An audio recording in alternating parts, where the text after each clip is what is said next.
Се тресеше гората, се роди глушец. Откако повеќе од една недела кукаш и бараше средба со премиерот за да ете ни го презентирал неговиот план како понатаму да се движи државата, на крај не испадна ништо.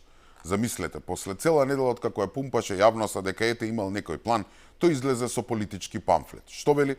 Дека образованието, здравството, правосудството, заштитата на животната средина и партизацијата во институциите биле петте клучни области кои предлагал да бидат во фокусот на лидерската средба. Значи да го слушате Филипче и СДСМ да зборува за овие пет области, навистина е трагично. Чекајте малку, Филипче, кој не знам колку години беше министер за здравство, сега ќе ни нуди решение за овој сектор. Човекот кому живи му изгореа 14 луѓе во модуларната болница, или партијата на која се случи скандалот на онкологија, кога на болни од рак наместо цитостатици им давале растворена водичка, сега ќе го поравува здравството.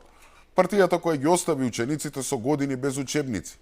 Или имаш учебници каде Албанија беше исток, а не е исто, или Монт Еверест дека бил висок 28 километри, и чија единствена цел како реформа во образованието беше да нема веќе мајка и татко, туку родител 1 или родител 2, сега ќе нуди решенија како да ги образуваме децата.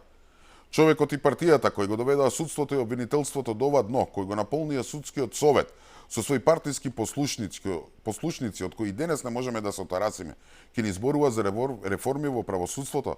Партијата која знаела дека оние идиоти ни увезувале тони и тони отровен мазут, со кој буквално не труеле нас и нашите деца, сега ќе зборат за животна средина. И на крај партијата која преполни администрацијата со своји послушни кадри, од чистачка до директор, луѓе кои не знаат што е разликата меѓу метрологија и метеорологија, сега ќе зборуваат за департизација, па немојте ви се молам. Ова не е иронија, ова е невидено лицемерие и безобразлук. Нели на сите ни е прекуглава, нели сите се бориме за промена или ресет на целокупниот систем. И сега кој се нуди да го ресетира? СДСМ и Филипче. Навистина ова звучи како некоја лоша шега.